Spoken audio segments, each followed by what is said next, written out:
My daddy, the whole family, was held against their will. If you did leave, they either come get you or have somebody kill you or whatever. Jerry Dawson, he lived around the same place we lived on. He left, they went and got him, brought him back, carried him right down there from his house, killed him, hung him up in a tree, castorized him and hung him up right from his house where his children, everybody could see him. I'm pretty sure it was 55, 56 when this happened.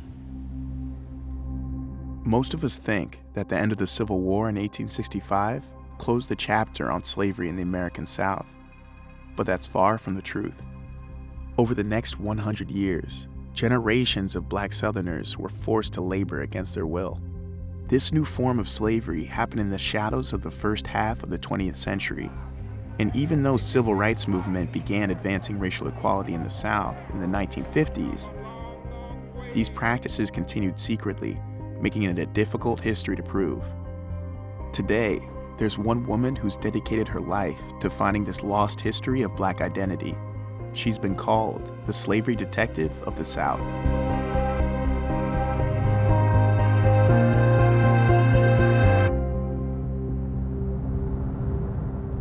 We're currently in Louisiana, about to meet Antoinette Corral, who specializes in finding cases of essentially modern-day slavery. We're really deep in the South right now. It's super swampy and super rural. I was actually born in Boston and moved to Atlanta, Georgia, like early on in my childhood, but I've never been out this far deep into Louisiana. I'm very interested in connecting with Antoinette and learning more about her work.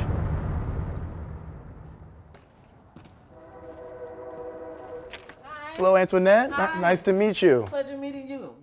Antoinette was born and raised in Louisiana, and even though she lost her leg to cancer a few years ago, that hasn't slowed her down from what she sees as a mission of justice, tracking down and verifying cases of slavery and abusive labor practices that happened after the Civil War. Sometimes she gets leads from newspaper clippings, old FBI reports, or recorded testimonies, and sometimes she just gets a phone call. I got scared because I seen how they beat some of the boys. They beat people to death in there. Mike, I appreciate you not taking this story to the grave with you. I know it hurt. I know it's very painful. And the state of Florida can't pay you all enough. But I'll be in touch with you shortly. A few of Antoinette's investigations have been used in court cases for reparations, though sometimes the end goal is simply to give people knowledge of their family roots, which for a lot of black Southerners is something that slavery erased. Let me first tell you how I got started with this. Researching my own family history. My family was held as slaves. Well, in 1863, my family was emancipated. And my family did become sharecroppers. Robert Harrell became a sharecropper under the system of sharecropping. The planter and the newly freed former slaves came into an agreement. I will furnish you with the seeds, with the land, a place to stay. In return, you would give me a portion of the crops. Well, not everyone did the right thing.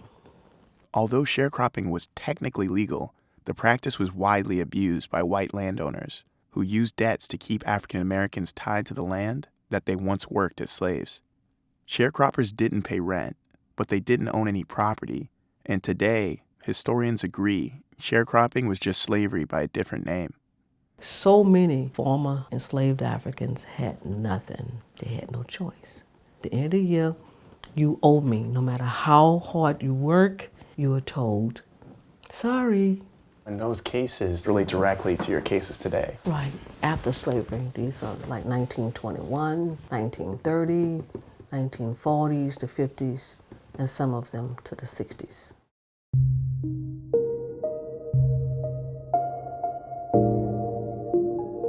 Antoinette's very first case was May Louise Miller, a woman who was held as a slave with her entire family in Mississippi until 1961. Though May passed away in 2014, Antoinette took us to see one of her brothers, Arthur Miller. May and Arthur being two of the older sisters and brothers, they remember a lot. It took a long time before Arthur really opened up and talked. We lived on I don't know what would you call it, but something like a plantation to me. It belonged to several different white people. They all was family, I guess. And you couldn't leave. And if you did leave, they either come get you or have somebody kill you or whatever. That's what happened. They did my mama bad. What'd they do to your mother? They just had my mother, the white men. They just do what they wanted to do with her. And I just wasn't big enough to do nothing. If I would have been, I don't know, probably wouldn't be. And this was in the 1950s or 40s? That was on through the 40s and the 50s, all through the 50s and part of the 60s. So what would the repercussions be if you tried to leave or if you tried to refuse what they wanted? Back in them days, it was kind of like you had to do what the white man said or get killed. My daddy's uncle, he made him dig a grave and killed him. They killed him and buried him in his own grave. Jerry Dawson, they killed him. He lived around the same place we lived on. He left and said he wasn't coming back. They wouldn't got him, brought him back, carried him right down there from his house, killed him. Hung him up in a tree. They hung him? They killed him first, castorized him, and hung him up right from his house where his children, everybody could see him. Were you aware that this is 1940s, 1950s, that this is insane. Arthur, this breaks my heart to hear this story. Growing up, were you fully aware, this is in the 40s and 50s, the civil rights movement is just about to begin. Were you aware of what was going on in the rest of the country at that time for black people pursuing freedom? No. You weren't aware at all that there was any pursuits for freedom in the 40s and 50s for us? No, not really. Not really, because I think maybe like in 65, 66, then they was doing that marching. That's when I really found out. People are scared to talk about it. It's people right now y'all go to talk to. They won't talk with y'all about this here. They're scared to do it. They got that fear in them,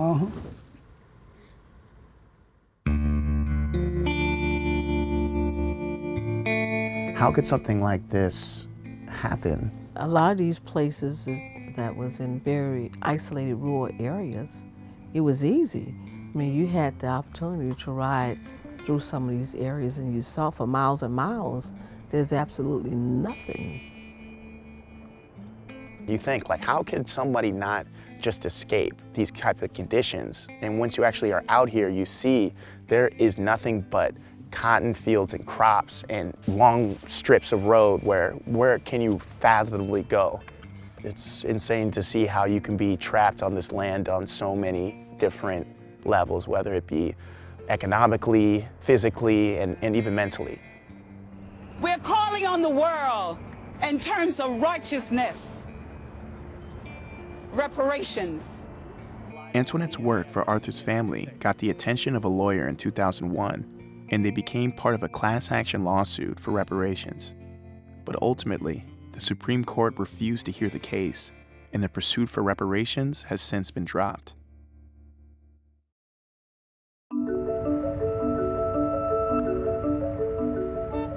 How you doing, ma'am? My name is Antoinette Corral, and I'm a historian. Hey, how y'all doing? I got a question. Can I ask you something right quick? The lady in the next block told me there used to be a store where people used to sharecrop or work on somebody's land. Do anybody know that story? Is that how you do a lot of your work, just going out and talking to the community? Hey, how you doing? Akil, come with me. Yeah? Did you ever pick cotton? Oh, yeah. It'd take me a whole day to get to them. One of Antoinette's new cases took us to the Ball Ground Plantation to meet a man named Donald Jeffrey. Donald comes from 5 generations of sharecroppers who worked this same land under the Simrel family. Donald still lives here, along with the last descendant of the Simrel family, a man named Karsten. Today, Donald works full-time on another farm, but still lives rent-free on this plantation and does odd jobs for Karsten. So their living situation is unconventional, to say the least. Why is Donald so nervous? We're pretty inconspicuous right now, Because but wants us in secrecy. I don't think he wants the boss man to see us here. Hey, Donald. Hey there, Donald. Nice How to meet you. doing? Hey, good to see you. My mama's dad, when they come along in their time, they were sharecroppers. What kind of work was done on this plantation? Everything fooling with cows, horses, and farming. What kind of work did your mother do on the plantation? She mostly did maiden work, did cooking. She told me at 14 years old, she started chopping cotton, and she would leave out the cotton field at 20 minutes to 11 and cook a dinner to have it ready at 12. Why did you not leave the plantation? Because it was home to me. And I love it here. It was a beautiful place. And I, just didn't leave. You're responsible for your light bill, but you don't pay no water bill or no rent. So, that's all. It works out. So what is your relationship to this plantation? Born and raised here, and Carson, he's almost like a brother to me. We have a real close relationship, a bond. So there's a brotherhood between you and Carson. Mm-hmm. Like family? Yeah, we are. That's right. We're like family, sure is. We're like brothers. I can go right there now and spend the night in his house. All the people that worked on this plantation, he refused to put them off. He would let them stay here. Yeah, right. And that's how you end up staying. That's right, staying.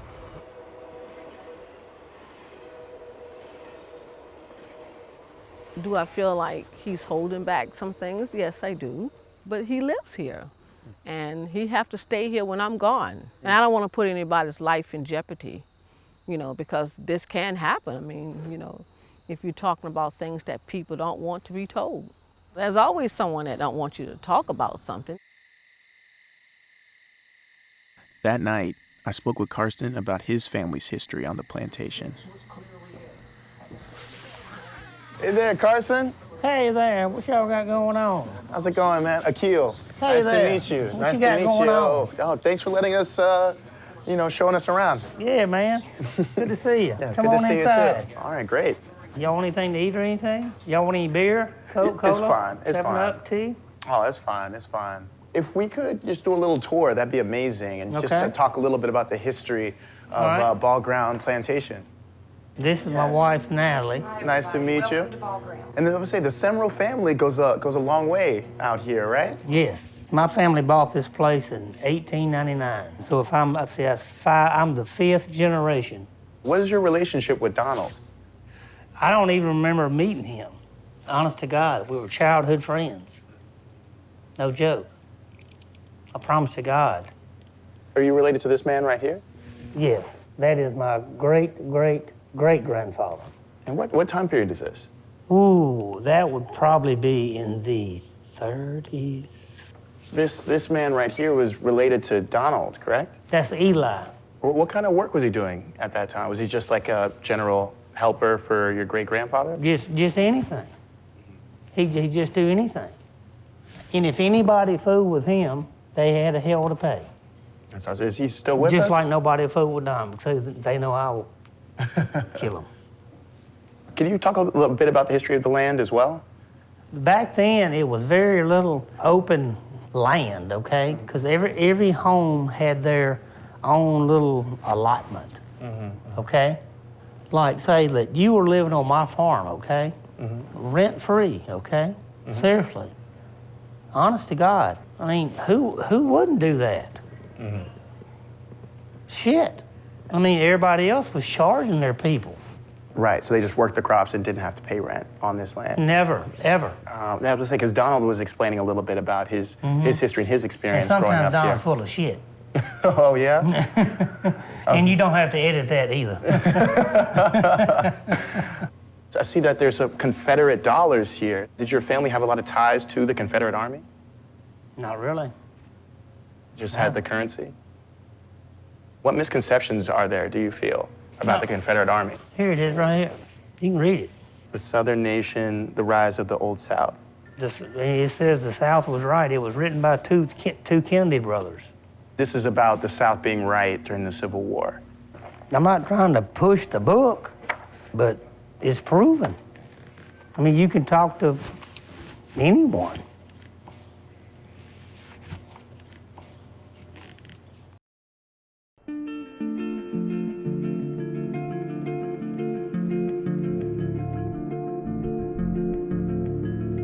We're in Vicksburg, Mississippi right now at the county courthouse, where we're going to be looking at documents of Ball Ground Plantation, where we met Donald and Carson yesterday. Antoinette wanted to see if she could find any information on Donald's family before they were sharecroppers for the Simrals. Since most African Americans have no information about their lineage from this time, it can be an important first step in grasping that part of our identity.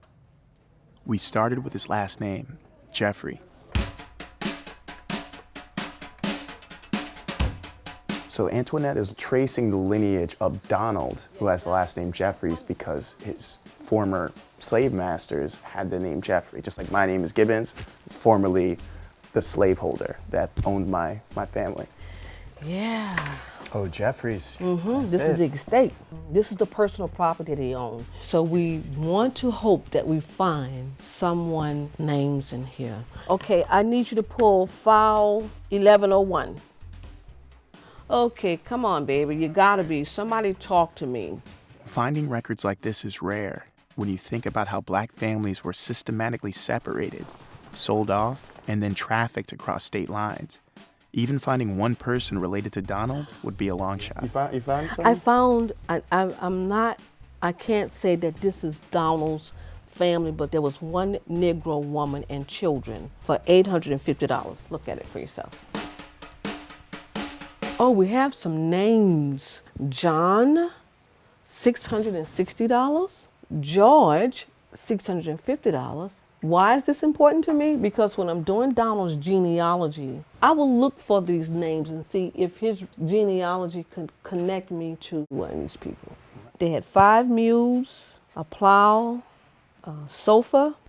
In order to find anyone's family who was held as slaves, they have to look into the property inventory. So this can be very painful for people of African descent to do this. I'm looking at the expression on your face right now.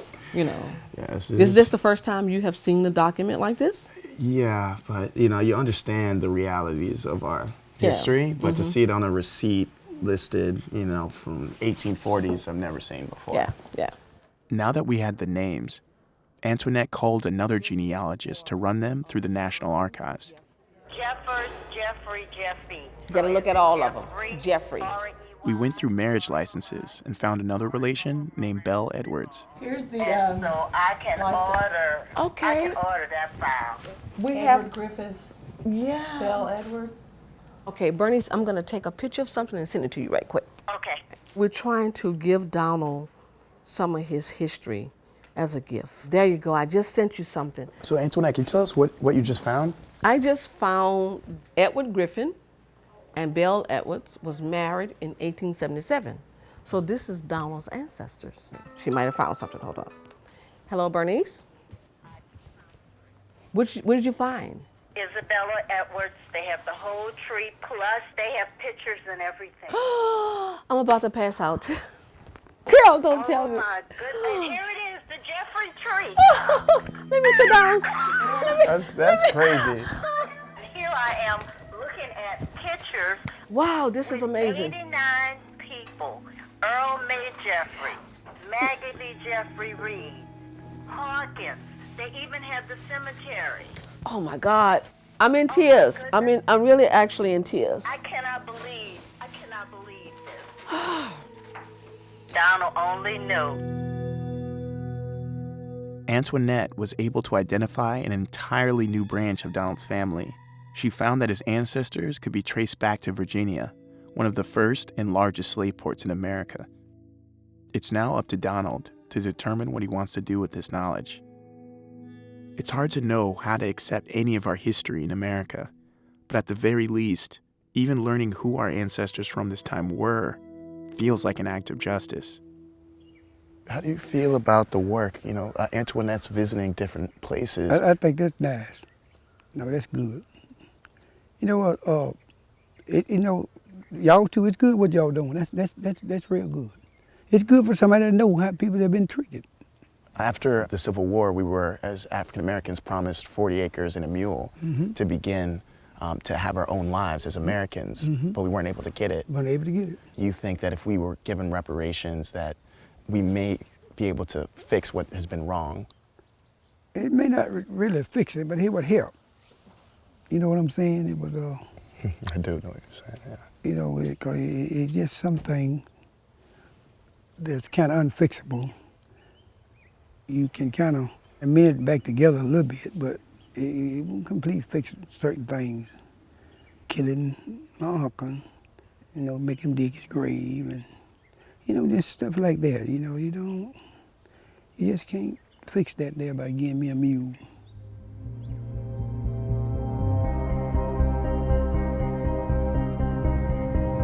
That's an entire piece of history that will be lost.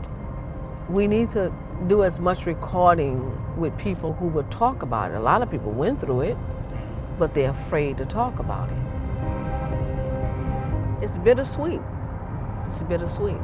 The more you learn, the more I dig, the more I find. Sometimes things are a little hard to digest.